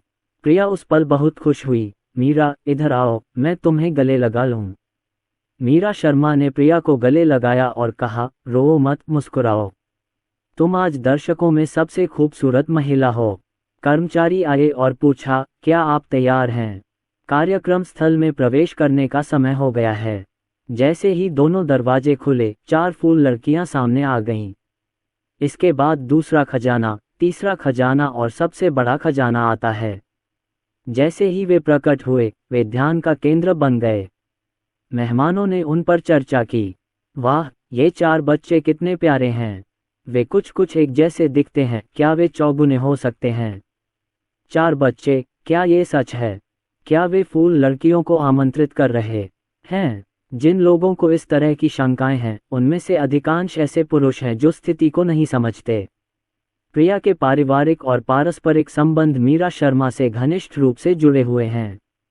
हर कोई जानता है कि झांग परिवार के 4 प्यारे बच्चे हैं और उनके दामाद की संपत्ति अरबों में है। मेंगबाओ के पीछे प्रिया चल रही थी, जो अपने पिता का हाथ पकड़कर धीरे धीरे चल रही थी। अपने सामने अरुण कुमार को देख रहे हैं। उसके पीछे 3 दुल्हन की सहेलियां हैं। मीरा शर्मा राजेश की छाती पर झुक गईं और राजेश के साथ अपनी शादी के दृश्य को याद करने से खुद को नहीं रोक सकीं। पति, मैं तुमसे प्यार करता हूँ। राजेश मुस्कुराया और बोला, मैं भी आपकी पत्नी से प्यार करता हूँ। दूल्हे के पास जाओ और फूल वाली लड़की चली जाती है। राजेश कपूर और मीरा शर्मा विहू को बगल वाले खाली बॉक्स में ले गए और उसके कपड़े बदलने में उसकी मदद की। फिर अपने नियमित कपड़े पहन लें। विहू को तुरंत ही अधिक सहजता महसूस हुई। हम शादी का भोज कर रहे हैं। वयस्कों की भावनाएं भी शिशुओं को प्रभावित करती हैं। विहू ने खाना खाया और पूछा, पिताजी, शादी का क्या मतलब है? राजेश कपूर ने एक पल के लिए सोचा। यह एक पुरुष और एक महिला के बारे में है जो एक दूसरे को पसंद करते हैं और जीवन भर साथ रहना चाहते हैं। फिर हम एक समारोह करेंगे जिसे शादी कहा जाएगा। तनु ने तुरंत कहा, मैं भविष्य में भी, हमेशा के लिए, डैडी के साथ रहना चाहती हूँ। विहू ने भी सिर हिलाया। विहू पापा से सबसे ज्यादा प्यार करता है। राजेश कपूर हंसे और बात बदलते हुए बोले, क्या खाओगे? पापा ले आएंगे। उनके भोजन में होटल के रसोईघर द्वारा तैयार किए गए कई व्यंजन भी शामिल थे। ये बच्चों के खाने के लिए है। राजेश के बगल में बैठे विहू ने कहा, मैं भविष्य में भी अपनी मां के साथ रहना चाहता हूँ। मीरा शर्मा हंसी, बिल्कुल नहीं। जब उसे पत्नी मिल जाएगी तो वह अपनी मां को जरूर भूल जाएगा। विहू ने सिर हिलाया, नहीं नहीं, अभी मम्मी को कभी नहीं भूलेगा। अभी ने पूछा, बहू क्या होती है? मीरा शर्मा ने उसे चिढ़ाया, यही वह लड़की है जो भविष्य में तुम्हें पसंद आएगी। माँ के अलावा तुम्हें दूसरी लड़कियां भी पसंद आएंगी। उन सभी ने कहा कि वे अपनी माँ और छोटी बहन के अलावा किसी और से प्यार नहीं करेंगे। मीरा शर्मा और भी खुश हो गईं, लेकिन उन्हें थोड़ी उदासी भी महसूस हुई। समय गुजर जाता है। ऐसा लगता है जैसे कल ही की बात हो जब मैंने उन्हें अपनी बाहों में लिया था। पलक झपकते ही अनलान को बच्चा हो गया। मंच पर सीरी शो होस्ट कर रहे थे। वे राजेश के पुराने साथी हैं। शादी वाली कंपनी परिचित है और होटल राजेश का है। कुछ पैसे खर्च करने के अलावा अरुण कुमार ने कई छोटी छोटी चीज़ों को भी सुविधाजनक बना दिया। इसके अलावा अरुण कुमार ने रिश्तेदारों और दोस्तों तथा शादी की कंपनी के हवाई टिकट का भुगतान भी किया। होटल में ये सभी सुविधाएं निःशुल्क हैं। जब प्रिया मंच पर रोने लगी तो मीरा शर्मा भी रोने लगीं। राजेश कपूर ने उसे गले लगाया और सांत्वना दी, रोना बंद करो और खुश रहो। मीरा शर्मा ने अपने होंठ भींचे और कहा, ये खुशी के आंसू हैं। राजेश ने मजाक करते हुए कहा, तुम खूब रो क्यों नहीं लेती। मीरा शर्मा ने अपनी गुलाबी मुट्ठी से उसे घूंसा मारा, क्या कहा तुमने। जब बात शराब पीने की आती है तो यह मुख्य रूप से बेस्टमैन और दुल्हन की सहेली पर निर्भर करता है। प्रिया तो बस औपचारिकता निभा रही थी।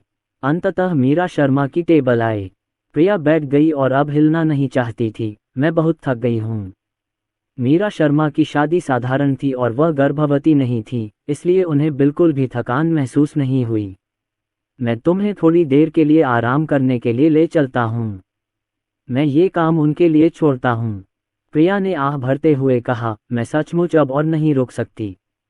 मिस्टर कपूर, कृपया अरुण कुमार से कह दीजिए कि मैं थोड़ी देर आराम करने जा रही हूँ। आगे बढ़ो, यहाँ अतिथि कक्ष पहले से ही तैयार कर लिए गए हैं। प्रिया ने अपना मेकअप उतार दिया, अपनी शादी की पोशाक पहन ली और 1 मिनट से भी कम समय में सो गई। मैं शाम 5 या 6 बजे तक सोता रहा। मैं मेहमानों से निपटना नहीं चाहता था, इसलिए मुझे अपने कमरे में ही खाना खाना पड़ा। थोड़ी देर बाद मीरा शर्मा और कई दुल्हन की सहेलियां वहां आईं। जो ये पी सकती है, सोंग त्यानेर बात कर सकती है और हिना वाधवा सौदेबाजी कर सकती है। तो जो यी ने अंत में ज़्यादा नहीं पिया। जब प्रिया ने उन्हें देखा तो उसने जल्दी से पूछा, क्या सब खत्म हो गया। जो यी ने डकार ली, ठीक है, मुझे भी यही लगता है। ज़्यादातर मामलों में तुम्हारा कोई काम नहीं है, बस वही करो जो तुम्हें करना है। प्रिया ने राहत की सांस ली, यह अच्छी बात है। शादी करना सचमुच बहुत थका देने वाला होता है। इन शब्दों ने कई लोगों को हंसाया और रुलाया। चूंकि प्रिया गर्भवती थी, इसलिए जो लोग स्थिति के बारे में जानते थे वे उसे शराब पीने के लिए मजबूर कर सकते थे। अंत में अरुण कुमार अपनी इच्छानुसार नशे में धुत होकर वापस चले गए। दुल्हन नहीं आए, इसलिए सभी ने अपनी अपनी मौज मस्ती की और प्रत्येक पक्ष ने अपना अपना मनोरंजन किया। रात को दंपति अपने बच्चों को वापस सुलाने के लिए ले आए। लता शर्मा और विजय शर्मा ने बच्चों के कमरे का दौरा किया और वे बहुत संतुष्ट हुए तथा लगातार डिजाइन की प्रशंसा करते रहे। राजेश बच्चों को बिस्तर पर ले गया और मीरा शर्मा को अपने माता पिता से बात करने के लिए छोड़ दिया। माँ, इस बार आप कब तक रुकोगी। लता शर्मा मुस्कुराईं और बोलीं, आपके पिताजी जल्द ही चले जाएंगे, इसलिए मैं कुछ दिन और रुक सकती हूँ। मीरा शर्मा आश्चर्यचकित हुई, इतनी जल्दी। लता शर्मा ने सिर हिलाया, मुझे कुछ काम निपटाने हैं। नया साल आने ही वाला है और बहुत कुछ करना है। लता शर्मा और उनकी बेटी मास्टर बेडरूम में सोते थे, जबकि राजेश कपूर पहली मंजिल पर एक छोटे से कमरे में सोते थे। उस शाम लता शर्मा ने अपनी बेटी से पूछा, इस साल चीनी नववर्ष पर तुम कहाँ जा रही हो। मुझे अभी तक पता नहीं है, हम देखेंगे। लता शर्मा समझ गईं कि इसका मतलब अपने दामाद से मिलना है। आज विहू ने मुझसे बत्तखों और मुर्गियों के बारे में पूछा। मीरा शर्मा अभी भी अपने माता पिता को समझती हैं। पिछली बार जब बच्चे मुर्गियों, बत्तखों और बटेरों के साथ वीडियो में थे तो उनका आकार सही नहीं था। ये बहुत छोटा है, संभवतः संख्या की पूर्ति के लिए इसे अस्थायी रूप से खरीदा गया है। लता शर्मा ने आह भरते हुए कहा, मैं उन्हें ये बताने में असमर्थ हूँ कि हमने उन सबको खा लिया। मुर्गियां और बत्तखें बहुत तेजी से बढ़ रही हैं और बटेरों ने तो अंडे देना भी शुरू कर दिया है। उन्होंने पहली बार जाना कि बटेर अंडे देने में इतने अच्छे होते हैं। 4 बटेरें एक दिन में लगभग 15 से 20 अंडे देती हैं। आंगन में मुर्गियों और बत्तखों को देखकर दंपति ने उनमें से एक को खाने का निर्णय लिया। फिर जैसे ही मैंने इसे चखा, मुझे इसकी लत लग गई। चीनी नववर्ष के दौरान इसे खाए हुए 1 साल हो गया है। तुम्हें पता है, 1 साल की मुर्गियां और बत्तखें पहले से ही काफ़ी बड़ी हो गई हैं। लता शर्मा 3 दिन बाद वहां से चली गईं, क्योंकि नृत्य मंडली का कार्यक्रम था और उन्हें वहां रुकना पड़ा। जाने से पहले लता शर्मा ने आह भरते हुए कहा, इस साल आपको नए साल पर मेरठ जाना चाहिए। पिछले चीनी नववर्ष पर तुम्हें ज्यादा मजा नहीं आया। तुम हर दिन बच्चों के साथ घर पर ही रही। ये बहुत उबाऊ था। इसके अलावा इस वर्ष चीनी नववर्ष के दौरान आपके पिताजी और मैं बहुत व्यस्त रहेंगे। झांग परिवार का कोई भी रिश्तेदार चेन्नई में नहीं है, तो फिर नए साल के दौरान यह मेरठ जैसा जीवंत कैसे हो सकता है।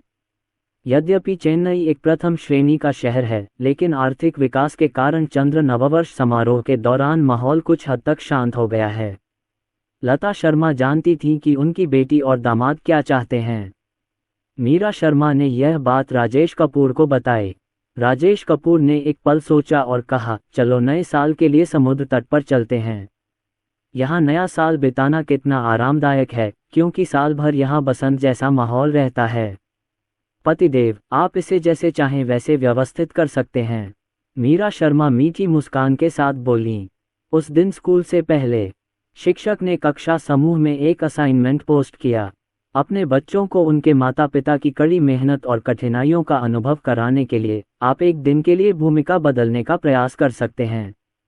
उस समय शिक्षक यादृच्छिक रूप से छात्रों का चयन करेंगे और उन्हें आगे आकर अपनी भावनाएं साझा करने के लिए कहेंगे। राजेश को ये काफी दिलचस्प लगा। बच्चों को स्कूल से लाने के बाद सभी नन्हे बच्चे इस विषय पर बात कर रहे थे। सभी लोग इतने उत्साहित थे कि घर लौटते समय वे बातें करते रहे। घर पहुंचते ही उन्होंने अपनी आदत के अनुसार अपने स्कूल बैग रख दिए, हाथ धोए, कुकीज खाईं और दूध पिया। राजेश ने रात का खाना बनाना शुरू कर दिया और मीरा शर्मा के वापस आने का इंतजार करने लगा। मीरा शर्मा समय पर घर जाती हैं। बच्चे एक के बाद एक दौड़ते हुए मीरा शर्मा को भूमिका विनिमय के बारे में बताने के लिए दौड़े। वह अभिभावक समूह में भी है, इसलिए उसने शिक्षक समूह का संदेश देखा। बच्चों के साथ सहयोग करने के लिए अनजान बनने का नाटक करें और आश्चर्यचकित होने का नाटक करें। सच में, तो आप मां की भूमिका निभाएंगे या पिता की? अवि और विहू ने पिता की भूमिका निभाने का फैसला किया। तनु और रिया ने मां की भूमिका निभाने का फैसला किया। मीरा शर्मा ने सिर हिलाया, ऐसे में तो पापा और मैं ही बच्चे हैं, है ना? वह अभी भी इसका इंतजार कर रही है। राजेश कपूर ने रसोई से चिल्लाकर कहा, खाना तैयार है। मीरा शर्मा ने बच्चों से चुपचाप बैठने को कहा और वे चावल परोसने चली गईं। विशेष परिस्थितियों को छोड़कर घर पर लोग खाना खाते समय बातचीत नहीं करते। जब बच्चे खाना खाकर खेलने चले गए तो मीरा शर्मा राजेश के पास बैठ गईं। प्रिय, बच्चों की छुट्टी कब होगी? अगले सोमवार को हमारी पढ़ाई खत्म होने के बाद हमें छुट्टी मिल जाएगी। हमारा अनुमान है कि इसमें एक सप्ताह और लगेगा। क्या आप सोमवार दोपहर को फ्री हैं? स्कूल में पेरेंट्स मीटिंग है। जब हमारे पास समय हो तो हम सब मिलकर मिलें। ठीक है, समय आने पर देखेंगे। अभी यह निश्चित नहीं है। रात के खाने के बाद मीरा शर्मा ने बर्तन धोए और राजेश कपूर ने घर का काम किया। विहू और एक बिल्ली और एक कुत्ता खुशी से खेल रहे थे और राजेश कपूर चुपचाप उन्हें देख रहे थे। बच्चों, इधर आओ, पापा को तुमसे कुछ कहना है। बच्चे चारों ओर इकट्ठे हो गए। कल और परसों माँ और मैं बच्चे हो जाएंगे। तुम्हें हमारा ध्यान रखना होगा। क्या आप हमारी अच्छी देखभाल कर सकते हैं? वादा करें कि आप रोएंगे या शिकायत नहीं करेंगे और इस काम को पूरा करने के लिए कड़ी मेहनत करेंगे। बच्चों ने सिर हिलाया और एक स्वर में कहा, कोई बात नहीं। ठीक है, खाना पकाने और बर्तन धोने के अलावा जो माँ और पिताजी करेंगे, बाकी सब काम के लिए आप जिम्मेदार होंगे। बच्चों ने कहा कि यह कोई समस्या नहीं है। उनके मासूम हाव भाव देखकर मेरा मानना है कि वे नहीं जानते कि कल उनका क्या इंतजार है। सोने जाओ, राजेश कपूर ने चेहरे पर प्यार भरी नजर लाते हुए कहा। वह बहुत चंचल भी है। रात, राजेश कपूर ने अगले दिन के लिए दलिया का आरक्षण करा लिया। मैं एक बच्चा बनने की योजना बना रहा हूं और तब तक सोता रहूंगा जब तक कि मैं कल स्वाभाविक रूप से जाग न जाऊं। अगले दिन जब बच्चे जागे तो उन्होंने पाया कि राजेश अभी भी सो रहा है। रिया दौड़कर राजेश कपूर को जगाने गई। पापा। दरअसल राजेश कपूर काफी देर पहले ही उठ गए थे और मीरा शर्मा से कुछ देर तक बातचीत की थी। अपनी नींद से भरी आंखें खोलते हुए राजेश ने रिया को याद दिलाया, बेबी, आज मम्मी और पापा दोनों बेबी हैं। रिया एक पल के लिए स्तब्ध रह गई। राजेश कपूर खड़े हुए और बोले, तो तुम्हें अपने कपड़े खुद पहनने होंगे और फिर मुझे माँ और पिताजी को कपड़े पहनाने हैं। जैसे ही उसने ये कहना समाप्त किया, मीरा शर्मा, जो अभी भी सोने का नाटक कर रही थी, ने चुपके से उसे चादर के नीचे से मारा। घर पर बच्चे मखमली पायजामा पहनते हैं। 3 परत अंदर और 3 परत बाहर पहनने की कोई ज़रूरत नहीं है, बस इसे सीधे पहन लें। बच्चे काफ़ी आज्ञाकारी थे और व्यवस्थित ढंग से कपड़े पहनने लगे। अभी और विहू काम करने में कुशल हैं, इसलिए उन्होंने तुरंत कपड़े पहन लिए। रिया छोटी और कमज़ोर थी और उसे इसे पहनने में थोड़ा समय लगा। इस प्रक्रिया के दौरान रिया समय समय पर राजेश कपूर को शिकायत भरी नज़रों से देखती रहती थी। मुझे उम्मीद है कि मुझे राजेश कपूर से मदद मिलेगी, राजेश ने रिया को प्रोत्साहित करते हुए कहा। आओ रिया, तुम सबसे अच्छी हो। रिया, तनु जल्दी में है और जल्दी से अपने कपड़े पहनना चाहता है। पजामा में बटन है, इसलिए उन्हें बटन करना मुश्किल नहीं है। जब वे आखिरी सीढ़ी पर पहुंचे तो रिया टुट टुट की आवाज़ के साथ दौड़ती हुई आई और अपने होंठ भींच लिए। पिताजी, क्या आप रिया की मदद कर सकते हैं? राजेश कपूर हल्के से मुस्कुराए। ज़रूर। तनु पीछे लाइन में खड़ी थी। राजेश कपूर को लगा कि ऐसा नहीं था कि तनु को ये करना नहीं आता था, बल्कि वह इतनी आलसी थी कि हिलती डुलती नहीं थी। बच्चों को सजे धजे देखकर रेमंड ने जम्हाई लेते हुए कहा, चलो पापा, कपड़े पहन लो। राजेश घर पर भी मोटे मखमली पायजामा पहनते हैं। पैंट को पकड़ने के लिए 2 लोग एक साथ काम करते हैं। पैंट को पकड़ने के लिए 2 लोग एक साथ काम करते हैं।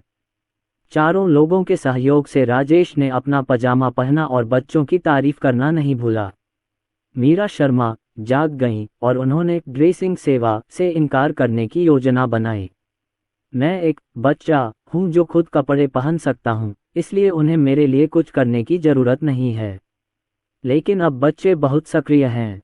विहू ने एक छोटे वयस्क की तरह व्यवहार किया और कहा, माँ, आज आप बच्ची हैं और हम माँ और पिता हैं।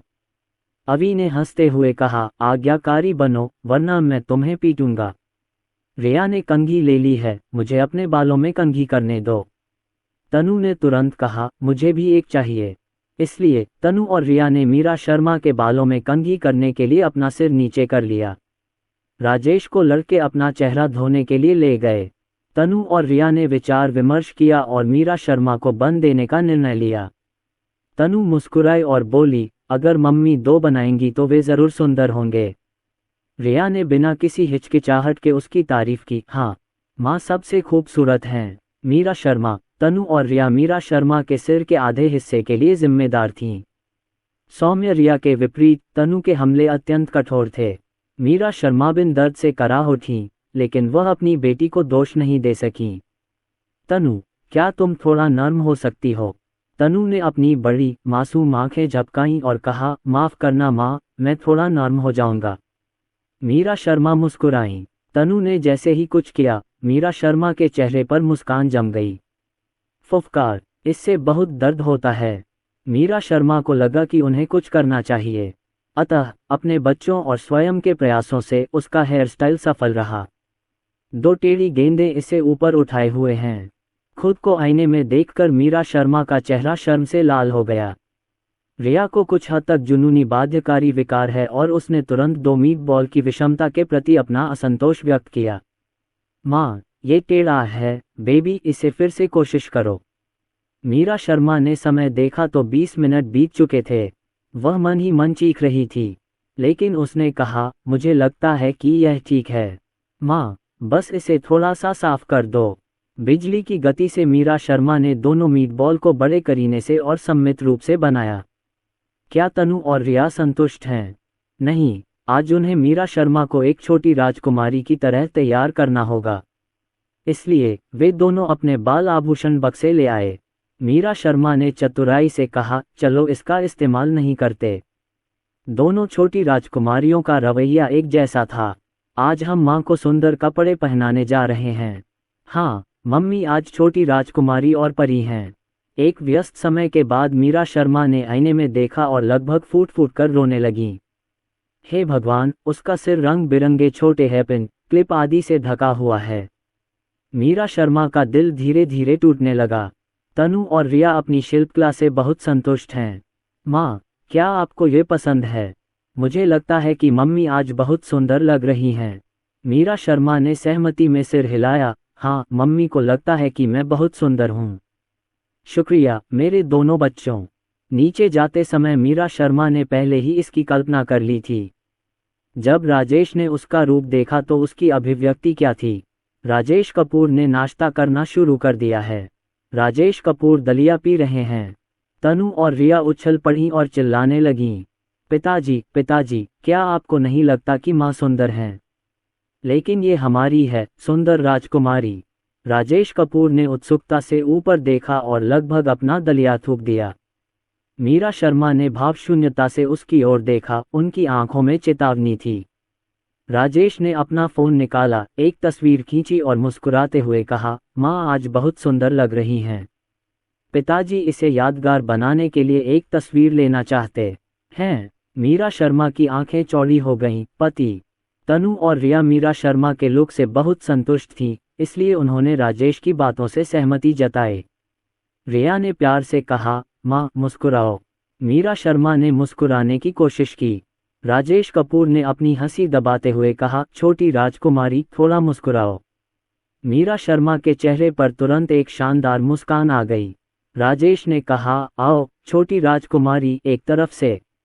मीरा शर्मा ने अपनी आंखें थोड़ी सिकुड़ी और राजेश कपूर के कहे अनुसार साइड फेस किया। कुछ तस्वीरें लेने के बाद राजेश ने पूछा, पत्नी क्या तुम्हें ये लुक पसंद है? मीरा शर्मा ने सिर हिलाकर कहा, मुझे ये पसंद है। यद्यपि ये थोड़ा आकर्षक है, लेकिन तनु और रिया ने इसमें बहुत मेहनत की है, इसलिए उसे यह पसंद है। जब तनु और रिया नाश्ता कर रहे थे, मीरा शर्मा ने राजेश कपूर की जमकर चुटकी ली और गुस्से से बोली, पतिदेव आपने तो हद कर दी। राजेश कपूर को कोई दर्द महसूस नहीं हुआ और वे पास आकर फुसफुसाए, मुझे लगता है कि यह सुंदर है, लेकिन यह इतना प्यारा है कि मेरी आंखें जल जाती हैं। मीरा शर्मा ने कहा, पतिदेव उपद्रव करना बंद करो, वरना मैं अपने बेटों से तुम्हारा सिर मुंडवा दूंगी। राजेश कपूर ने सोचा कि कोई बात नहीं, तुम्हारा पति भी सुंदर है, बाल्दी। मीरा शर्मा, राजेश कपूर ने लिविंग रूम में खेल रहे बच्चों को देखा और कूड़ेदान की ओर इशारा करते हुए उनसे कहा, बच्चों, कूड़ेदान को साफ करने की जरूरत है। याद करते हुए उन्होंने कहा कि हर सुबह नाश्ते के बाद राजेश बिल्ली का कूड़ादान साफ करने जाता था। अवी और तनु, जिन्होंने पिता की भूमिका निभाई थी, कूड़े के डिब्बे को देखकर थोड़े अभिभूत हो गए। राजेश कपूर ने शौचालय में बिल्ली के लिए कूड़े का डिब्बा लाने की पहल की और बच्चों को मल साफ करने का तरीका सिखाया। राजेश कपूर पहली बार पूप स्कूपर के रूप में काम करने से बहुत प्रभावित हुए। गंध से वह लगभग भाग गया। जब अवी और विहू ने छोटे फावड़े को छुआ और उसकी खुशबू सूंघी, तो उनके चेहरे बदल गए। विहू अब और बर्दाश्त नहीं कर सका और बाथरूम से बाहर भाग गया। अवी को अकेला और असमंजस में छोड़ दिया। वह धड़ाम से बाहर भागा और थोड़ी देर बाद विहू अनिच्छा से वापस आया। राजेश कपूर चुपचाप बगल से देख रहे हैं। मैंने देखा कि विहू और अवी बिल्ली के कूड़ेदान के सामने खड़े होकर एक दूसरे से बहस कर रहे थे। राजेश कपूर ने गंध प्रतिरोधी बिल्ली लिट खरीदा, जिसमें गंध प्रतिरोधी मोती भी शामिल हैं। इसकी गंध का वर्णन करना अभी भी कठिन है। दोनों के बीच काफी देर तक विचार विमर्श के बाद अंततः उन्होंने कार्रवाई करने का निर्णय लिया। हम दोनों के बीच श्रम का स्पष्ट विभाजन है, आप फावड़ा चलाएंगे और मैं फावड़ा चलाऊंगा। राजेश कपूर हर सुबह और शाम को बिल्ली का कूड़ा साफ करते हैं और सुबह के समय वहां बहुत अधिक मोटी बिल्लियां नहीं होती हैं। बात बस इतनी है कि बच्चों को अभी इस गंध की आदत नहीं है। अवी और विहू दोनों ही लड़ने में अच्छे थे और दोनों ने अपने गोल मटोल छोटे हाथों से अपनी नाक ढक रखी थी। सावधानी से बदबूदार फावड़ा। आप और मैं छोटे छोटे मल मूत्र उठाने वालों की तरह काम करने लगे। इसी समय मिट्ठू आया। म्याऊं म्याऊं करते हुए वह बगल में बैठ गया और उत्सुकता से देखने लगा। मिट्ठू अब अपने रंग के अनुरूप रहने लगा है और अब एक छोटे सुअर जैसा दिखता है। ऐसा कहा जाता है कि 10 में से 9 नारंगी बिल्लियां मोटी होती हैं और उनमें से एक तो बिस्तर भी पलट सकती है। विहू ने काम करते हुए शिकायत की, फेई फेई, तुम इतना मल त्याग क्यों कर सकती हो? तुम ये कैसे करती हो? राजेश कपूर भी इस सवाल का जवाब जानना चाहते हैं। इतना छोटा पेट इतना सारा मल कैसे धारण कर सकता है? विहू ने फिर कहा, फेई फेई, तुम बहुत मोटी हो। तुम अपना वजन कम क्यों नहीं करती? मिट्ठू ने उसकी ओर ध्यान नहीं दिया और उत्सुकता से उसकी ओर देखा। विहू बोलते समय व्यस्त था। अवी, जो कड़ी मेहनत कर रहा था, अब और बर्दाश्त नहीं कर सका। भाई, बात करना बंद करो। जल्दी करो, मैं बदबू से मर जाऊंगा। काफी प्रयास के बाद दोनों शिशुओं को साफ किया गया। बाथरूम से बाहर आने के बाद सभी लोग हौंफ रहे थे। राजेश कपूर ने मुस्कुराते हुए कहा, जब मैं तुम्हारी देखभाल करता था तो तुम जो मल त्यागते थे वह भी मिट्टू के मल की तरह ही बदबूदार होता था। पिताजी ने भी बदबू सहन की और अपनी पूरी मेहनत से तुम्हें पाला। तुम्हारी देखभाल करना आसान नहीं है। अब से रैम्बो और मिट्टू को कुत्ते का खाना और बिल्ली वाली को खिलाने का काम तुम्हें सौंप दिया जाएगा। विहू ने तुरंत प्रतिक्रिया व्यक्त करते हुए पूछा, तो पिताजी, बदबूदार टोफू को कौन उठाएगा? राजेश कपूर ने इस पर विचार करने का नाटक किया। ठीक है, जब तुम सीनियर क्लास में आ जाओगी तो मैं यह मामला तुम पर छोड़ दूंगी। अब पिताजी को ये करने दो। दोनों छोटे बच्चे राहत की सांस लेने से खुद को रोक नहीं पाए। मीरा शर्मा यहाँ हैं। मीरा शर्मा खेल रही थीं, जबकि तनु और रिया सामान व्यवस्थित करने और अपने खिलौने रखने लगीं। राजेश बच्चों को ऊपर ले गया। हमें आज कपड़े धोने हैं। पिताजी आपको बताएंगे कि कौन से कपड़े धोने हैं और हमें उन्हें इस कपड़े धोने की टोकरी में डाल देना चाहिए। अभी कपड़े धोने की टोकरी ले जा रहा है। विहू ने उसमें गंदे कपड़े डाल दिए। दरअसल राजेश ने पहले ही सब कुछ धो दिया था, इसलिए धोने के लिए और कुछ नहीं बचा था। ऐसा करने का उद्देश्य शिशुओं को अधिक कार्य करने का अवसर देना है।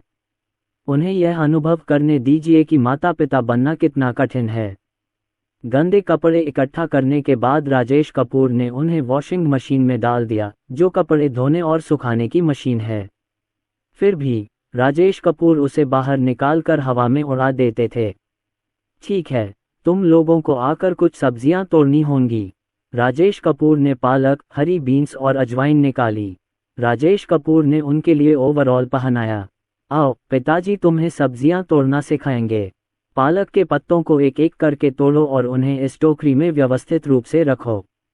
ये हरी फलियां हैं, हमें इन्हें दोनों सिरों से तोड़ना होगा, समझे? इस अजवाइन को आधा तोड़ो और फाड़ दो। हमें इसे निकालना होगा। ठीक है, चलो शुरू करते हैं। राजेश और मीरा शर्मा ने शिशुओं का निरीक्षण किया और उनकी मदद की। बच्चे बहुत अच्छा कर रहे हैं, सिवाय इसके कि शिकिन राजेश कपूर को वापस लौटने पर पुनः काम करना होगा, इसमें कुछ भी गलत नहीं है। राजेश गर्म पानी का एक कटोरा लेकर आया और बच्चों से हरी फलियों और अजवाइन को धोने को कहा। वे पालक को धोकर साफ नहीं कर सकते। ये सब करने के बाद बच्चे स्पष्टतः थक गए थे। तनु ने तो यहाँ तक कहा, पापा और मम्मी को हर दिन बहुत सारे काम करने होते हैं। वे बहुत थक जाते हैं और ऐसा लगता था कि वे खाने पीने और मौज मस्ती के अलावा कुछ नहीं करते। पालक धोते हुए राजेश कपूर ने पूछा, तुम्हें पता है कि मम्मी पापा कितनी मेहनत करते हैं? क्या तुम आगे से घर के कामों में उनकी मदद कर सकती हो? बच्चों ने कहा कि यह कोई समस्या नहीं है। जब राजेश कपूर खाना बना रहे थे तब तक वॉशिंग मशीन में कपड़े सूखकर सूख चुके थे। मीरा शर्मा बच्चों के साथ कपड़े बांटती हैं। दोनों बालकनियों में स्वचालित कपड़े लटकाने वाले हैंगर लगे हैं। बच्चों को कपड़े टांगने के लिए हैंगर पर टांगने की जिम्मेदारी दी गई और जल्द ही सारे कपड़े सूखने के लिए टांग दिए गए। इस समय तक राजेश कपूर का भोजन लगभग तैयार हो चुका था। बच्चे फिर से नीचे आ गए और खाने की तैयारी करते हुए मेज पोंछने लगे। अंततः उन्हें बैठकर अपने भोजन की प्रतीक्षा करने का समय मिला। मीरा शर्मा ने पूछा, क्या आप थक गए हैं? बच्चों ने बहुत ईमानदारी से सिर हिलाया। वे इतने व्यस्त हैं कि जैसे ही वे एक काम खत्म करते हैं, दूसरा काम उनका इंतजार कर रहा होता है। मीरा शर्मा ने प्यार से उनके सिर पर हाथ रखा। दोपहर के भोजन के बाद उन्हें मेज पोंछनी पड़ती है और कुर्सियां सही स्थान पर रखनी पड़ती हैं। ये सब करने के बाद वे खेल सकते हैं। मैंने काफ़ी मज़ा कर लिया है, अब झपकी लेने का समय है। बच्चों ने अपने कपड़े उतार दिए और झपकी लेने के लिए अपने पालने में चले गए और जल्द ही सो गए। थोड़ी देर बाद वे सब सो गए। मीरा शर्मा खुश थीं, बच्चों ने आज अच्छा व्यवहार किया। उन्होंने कोई शिकायत नहीं की, न ही कोई नाखुशी दिखाए। राजेश ने उसे चूमा और अपने बच्चों पर गर्व महसूस किया। बच्चे दोपहर तक सोते रहे और फिर उन्होंने अपने कपड़े पहन लिए। उन्होंने वास्तव में राजेश और मीरा शर्मा से यह पूछने की पहल की कि उन्हें क्या करना चाहिए। राजेश कपूर ने फ्रिज खोला और देखा, वह खाली था। हम कुछ खरीदारी करने के लिए सुपरमार्केट जा रहे हैं। बच्चे सुपरमार्केट जाकर बहुत खुश हैं। विहू वास्तव में एक छोटा सा योगिनी है। जब मैंने सुपरमार्केट जाने के बारे में सोचा तो मैंने एक पिता के रूप में अपनी वर्तमान भूमिका के बारे में सोचा। मेरा तुरंत विचार ये था कि पिताजी को जो भी पसंद हो उसे खरीदने का अधिकार है। तो मैंने मुस्कुराते हुए पूछा, पिताजी, अब हम पिता हैं, क्या हम अपनी पसंद की चीजें खरीद सकते हैं? मीरा शर्मा एक क्षण के लिए स्तब्ध रह गईं और आश्चर्य से अपने पति की ओर देखने लगीं। राजेश कपूर ने एक पल के लिए सोचने का नाटक किया। हाँ, अब आप लोग पिता हैं, आप जो चाहें खरीद सकते हैं। जब बच्चों ने ये सुना तो वे इतने खुश हुए कि उनकी मुस्कान रुक ही नहीं रही थी। इसलिए जब वे सुपरमार्केट पहुंचे तो सीधे खिलौनों वाले सेक्शन में चले गए। अवी का पसंदीदा ट्रांसफॉर्मर्स है, इसे देखें, इसे खरीदें। तनु को बाबी गुड़िया पसंद है। इस सुपरमार्केट में कई अच्छे ब्रांड हैं, इसलिए मैंने 2 सबसे सुंदर और महंगे ब्रांड चुने। रिया को उत्तम और सुंदर चीजें पसंद हैं, इसलिए मैंने सभी दिलचस्प खिलौने देखे और उन्हें खरीद लिया। विहू का पसंदीदा अल्ट्रामैन है, तो अगर आपको कोई अल्ट्रामैन पसंद आता है तो उसे खरीद लें। मैं अभी सुपरमार्केट में पहुंचा हूं और मेरी शॉपिंग कार्ट खिलौनों से भरी हुई है। मीरा शर्मा का चेहरा थोड़ा काला पड़ गया, लेकिन बच्चे इतने खुश थे कि उन्हें पता ही नहीं चला। राजेश कपूर शांत दिखे, मानो उन्हें कुछ पता ही न चला हो। उन्होंने बस इतना कहा, हम अभी फल और सब्जियां खरीदने जा रहे हैं, जो चाहो खरीद लो। खाना बनाने का काम हमेशा से मेरा ही रहा है। हालांकि बच्चे अपनी पसंद के हिसाब से बहुत ज़्यादा नखरे नहीं करते, लेकिन खाने को लेकर ज़्यादा नखरे नहीं करते। इन सब्जियों को देखकर मुझे समझ नहीं आ रहा कि क्या खरीदूं।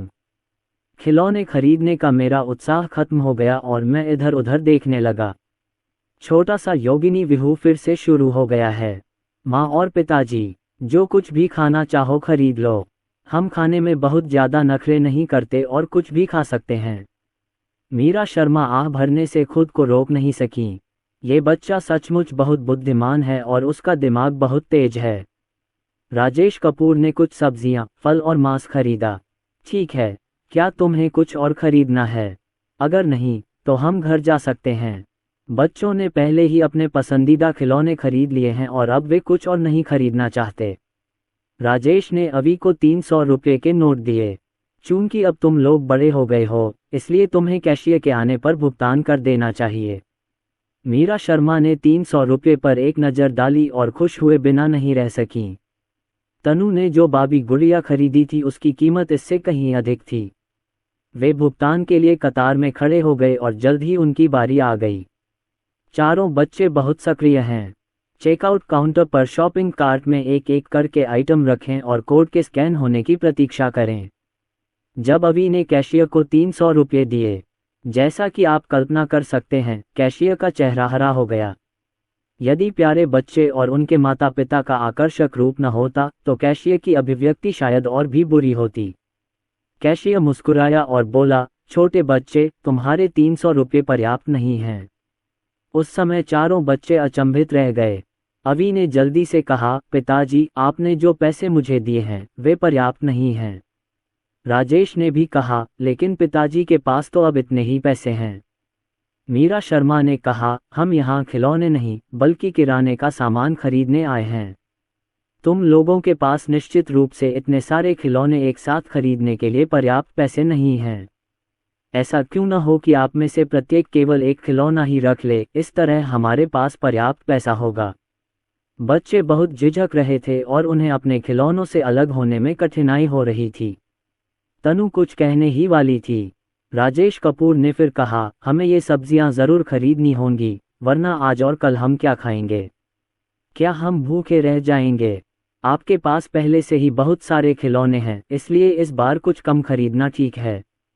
अंततः दंपति के समझाने पर प्रत्येक बच्चे ने अपना एक ही पसंदीदा खिलौना रखा। जब बच्चे ध्यान नहीं दे रहे थे तो राजेश ने अपने फ़ोन से कोड स्कैन किया और भुगतान कर दिया। वापसी के रास्ते में हालांकि बच्चे थोड़े नाखुश हैं, लेकिन सभी को अपना पसंदीदा खिलौना मिल गया और थोड़ी सी उदासी गायब हो गई।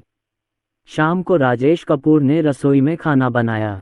बच्चे अपनी मां के साथ अपने कुत्ते को घुमाने के लिए उस क्षेत्र के पास टहलने गए थे। राजेश ने बगीचे में एक कुत्ता घर बनाया और कुत्ते के लिए एक शौचालय भी। हर रात मैं रैम्बो को विला क्षेत्र में घुमाने ले जाता हूँ। आपको एक काले कागज का थैला और एक छोटा फावड़ा भी तैयार करना होगा। इस तरह जब रैम्बो बाहर शौच करता था तो वह मल को एक कागज के थैले में भरकर फेंक देता था। रैम्बो बहुत अच्छा व्यवहार करने वाला और बहुत ही मानवीय स्वभाव का है तथा वह बच्चों के साथ बहुत अच्छी तरह से घुल मिल जाता है। मार्ग लगभग तय है और पैदल चलने में लगभग 40 मिनट लगते हैं। कुत्ते को घुमाने के बाद रात का खाना तैयार था। रात के खाने के बाद बच्चों द्वारा आपको बच्चों की कहानियां सुनाने का इंतजार करें। तुम सब लोग माँ को एक कहानी क्यों न सुनाएं? कहानी वह हो सकती है जो आपकी माँ ने आपको सुनाई हो, या आप अपनी कल्पना का प्रयोग करके कोई कहानी बना सकते हैं। ये सुनने के बाद बच्चे इसे आजमाने के लिए उत्सुक हो गए। सबसे पहले शुरुआत करने वाला व्यक्ति अभी था। यह अंतरिक्ष राक्षसों के खिलाफ ट्रांसफॉर्मर्स की लड़ाई की कहानी बताता है। बोलते समय उन्होंने शारीरिक भाषा का भी प्रयोग किया, साथ ही अभी के अतिरंजित हाव भाव और चाल ढाल का भी प्रयोग किया। इससे लोग हंसते हैं। जब आपका बेटा कोई कहानी सुनाता है तो आपको उसे सम्मान देना चाहिए और उसकी हर तरह से प्रशंसा करनी चाहिए। तनु ने एक जलपरी के बारे में कहानी सुनाई। हालांकि ये कहानी एक अलग दृष्टिकोण अपनाती है और इसका परिप्रेक्ष्य तीखा और पैना है। तनु जिस मत्स्यांगना की बात कर रही है वह वास्तव में सिंड्रेला का ही एक प्रतिरूप है। सामान्य सामग्री है। मत्स्यांगना एक गरीब परिवार में पैदा हुई थी।